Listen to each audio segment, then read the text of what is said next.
Iya, dua gitu. Uang duo, Iya. pakai motor?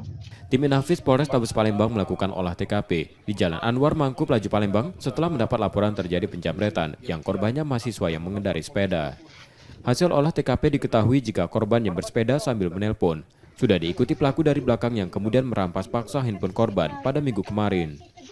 Terus tuh tiba-tiba ada motor lewat. Langsung ditariknya cek ini. Tas. Apa yang diambil tas? HP. HP. HP lah. Nah, itu pelakunya naik motor apa, Dek? Beat. Beat. Orang berapa pelaku? Satu. Belagi kemana dia? Habis Ada jambret. sana, ada kiri.